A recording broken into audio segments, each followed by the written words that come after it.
Smart FM. Smart Career. Kalau dibilang culture masyarakat Indonesia yang kepo, kayaknya bener ya smart listeners. Apa segala pengen deh diketahui, kalau bisa yang sampai detail terkecil itu harus tahu. Tapi kepo seperti apa sih yang harusnya kita lestarikan? Apakah kepo sama hal-hal negatif, gosip-gosip, atau kepo sama hal-hal yang positif dan bisa mendevelop diri kita? Tasya Rustama menemani Anda dalam podcast Smart Career. Di kesempatan kali ini, kita akan gali inspirasi dan informasinya lewat GM Discovery People and Engagement HR Kompas Gramedia, Mbak Andrea Lucy Anari. Halo Mbak Anari. Halo Mbak Tasya. Sehat? Sehat sekali. Ya, semoga sehat luar dan juga batinnya begitu ya Mbak Nari, dan juga smart listeners di kesempatan kali ini juga sehat selalu dan kuat mungkin menghadapi kepo-kepo yang datang. Karena itu udah sebagai atau kuat menahan diri untuk gak kepo yang hal-hal negatif begitu kan ya Mbak. Gimana ya kalau misalnya kita ngomong seputar hal ini, apa sih kepo yang baiknya kita punya gitu Mbak Anari? Kepo itu kan sebetulnya kata yang sudah berkonotasi negatif ya. Bener. Karena rasa ingin tahu yang amat sangat terhadap urusan orang lain kalau nggak salah. Kita coba cari definisinya ya. Silakan. Bisa dicari gitu ya. Tapi sebetulnya kepo itu kan basisnya rasa ingin tahu, Mbak. Rasa ingin tahu tuh kan nggak salah. Yeah. Bahkan diperlukan, apalagi di dunia karir. Kita nggak akan maju kalau kita nggak punya rasa ingin tahu. Nah, terhadap apa itu persoalannya kan? Yeah. Kalau yang negatif kan terhadap hal-hal urusan pribadi orang, hal-hal yang tidak perlu kita ketahui, bukan menjadi ranah kita untuk tahu, itu yang diulik-ulik. Tapi kalau di dalam dunia pekerjaan, rasa ingin tahu itu syarat mutlak. Kalau enggak, kita tidak akan bergerak kemana-mana, Mbak. Yeah. Kalau tidak punya rasa ingin tahu. Rasa ingin tahu seperti apa yang baiknya kita miliki Mbak Anari? Rasa ingin tahu terhadap pengalaman atau hal-hal baru. Atau pengetahuan baru. Atau rasa ingin tahu yang menyebabkan kita cukup merasa nyaman dalam situasi tidak pasti. Karena itu ada hubungannya, Mbak. Orang tidak tahu itu kan ada situasi ketidakpastian karena tidak tahu. Akhirnya resilience. Ya, akan mendorong ke resiliensi kalau misalnya dia embrace rasa tidak nyamannya dalam kondisi tidak tahu atau tidak pasti, lalu punya keinginan untuk mengeksplorasi hal-hal baru yang dia belum ketahui. Kita di dunia kerja pasti mengalami itu dong. Iya. Apalagi teman-teman yang baru masuk, isinya ketidakpastian semua karena tidak tahu apa-apa gitu kan, atau banyak yang tidak tahu.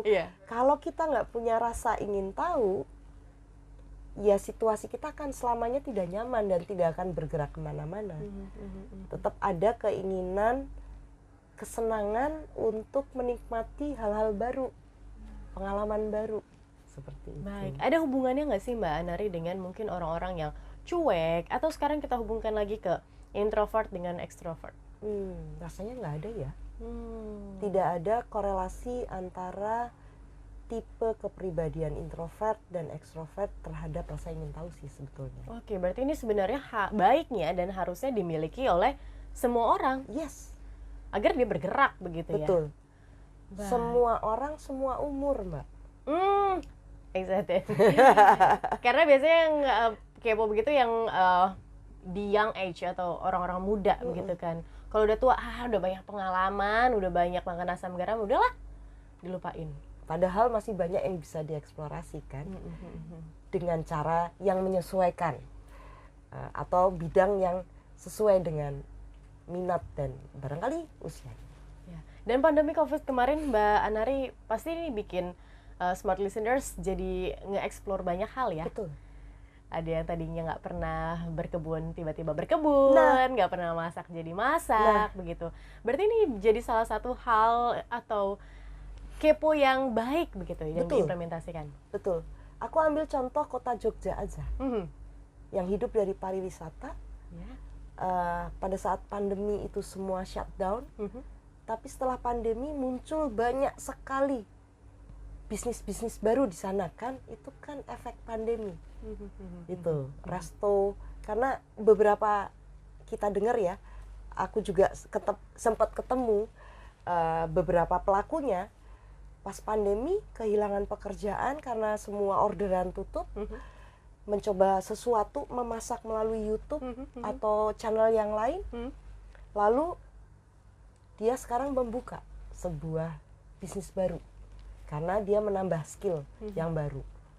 Rasanya situasi ketidakpastian itu bisa kita terima, kita embrace, lalu kita tambahkan rasa ingin tahu dan rasa untuk ingin mengeksplorasi hal baru, itu bisa menghasilkan sesuatu. Oke, baik. Ini kan kasusnya kalau kita berada di ketidakpastian. Ini kan situasi yang membuat kita nggak nyaman ya, ada rasa yang terusik. Gimana kalau andai kata kita sudah berada pada zona nyaman, Mbak Anari?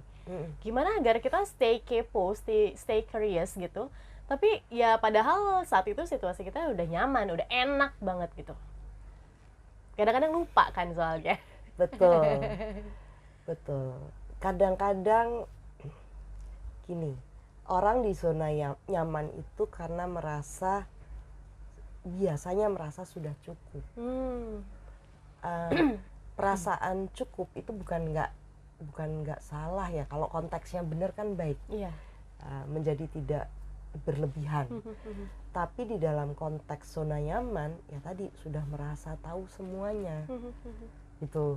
Nah, itu yang sebetulnya perlu kita ingatkan, bahwa kita nggak selalu sudah tahu semuanya. Nah, resiko yang perlu kita sadari, resiko berada di zona nyaman adalah pada suatu ketika terjadi perubahan kita nggak siap. Itu yang harus kita selalu ingatkan, dan itu bisa menjadi motivasi kita untuk tidak selalu berada di zona nyaman. Karena begitu ada perubahan, ingat pengalaman pandemi, sebelum pandemi kita kan berada di zona nyaman ya, kita udah biasa begitu, walaupun itu sebuah penderitaan, tapi itu zona nyaman kita, ya kan, karena kebiasaan kita begitu. Begitu ada pandemi, segala sesuatunya harus berubah seketika, kita nggak ready, gitu. Walaupun tadi ketidaksiapan kita, ketidakpastian kita juga bisa menghasilkan hal positif selama kita kepo, dalam arti yang positif tadi, punya curiosity, seperti itu. Baik, curiosity yang berlebihan perlu nggak, Mbak Anari? Tergantung konteksnya. Berlebihan kalau tadi definisi keponya adalah rasa ingin tahu terhadap urusan pribadi orang, ya nggak boleh ya, gitu kan. Tapi kalau itu berkaitan dengan pengetahuan, keterampilan, informasi, referensi, menurut saya tidak ada kata berlebihan di dalam curiosity. Interesting. Baik, Mbak Anari, kalau gimana caranya kita bisa menyebarkan vibes curiosity di network kita, di lingkungan pekerjaan kita? Mungkin ini berlaku ya untuk Anda smart listeners yang mungkin top, ada di level atas, yang gimana caranya untuk bisa karyawannya punya rasa ingin tahu yang tinggi hingga akhirnya memacu mereka untuk bisa belajar lebih. Ya, biasanya mungkin perlu dipancing, kalau tergantung culture dari organisasinya ya. Kalau memang culture-nya itu memang karyawannya curiosity tinggi, itu tinggal difasilitasi dengan berbagai macam proyek. Tetapi jika memang culture itu yang masih harus dibangun, curiosity itu ini tips aja, boleh dilakukan dengan cara berbeda, tetapi berikan sebuah proyek yang berbeda, lalu mereka diminta untuk mencari referensi. Untuk bisa mengerjakan itu. Jadi kerjakan dengan cara yang berbeda dari yang biasanya. Jadi artinya kalau ini business as usual, proposalnya jangan diterima dulu. Nah, itu akan membantu teman-teman untuk berpikir lebih. nggak begini lalu bagaimana? Dia akan nyari benchmark, dia akan nyari referensi. Referensi kan nggak harus buku, bisa lewat sosial media, bisa ngobrol sama teman-teman yang punya pengalaman yang serupa dan lain-lain. Itu akan memicu curiosity, sehingga kalau dia menemukan ternyata ada begini, nah itu akan nambah lagi. Kayak masuk rabbit hole. Kalau udah masuk kayaknya pengen garuk terus gitu kan. Itu biasanya. Dapat lagi, dapat lagi.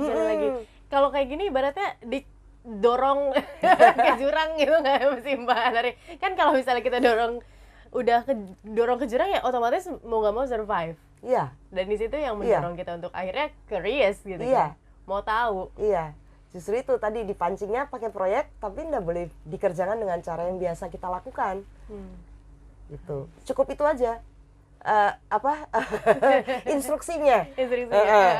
Biar mereka secara kreatif mencari tahu harusnya seperti apa ya. Oke, baik. Dalam prosesnya nggak mudah. Betul. Untuk mempelajari hal baru, kepo terhadap hal-hal baru, apalagi kita ngomongin kepo terhadap hal positif ya. Orang kan attract-nya tuh ke hal-hal yang negatif. Tentu. Hal-hal positif hal tuh negatif lebih menarik lebih biasanya. menarik kan, yang positif susah banget rasanya. Gimana caranya agar kita stay ada di situ dan tetap kepo, tetap curious dengan hal itu? Ini pengendalian diri sih sebetulnya. Kepada teman-teman, karena curiosity itu kan ada di kepala kita ya, masing-masing gitu. Memang tidak bisa membatasi diri untuk kepo terhadap hal-hal yang negatif, tapi porsinya makin lama makin dikurangi lah. Seperti itu. Kalau tidak boleh sama sekali itu malah tambah kepengen kan biasanya. Tapi porsinya kurangin lah, ditambah dengan sesuatu kepo terhadap, tapi akan lebih indah lagi. Kita akan merasa lebih produktif terhadap rasa ingin tahu kalau rasa ingin tahu kita kemudian terwujud menjadi sebuah hasil.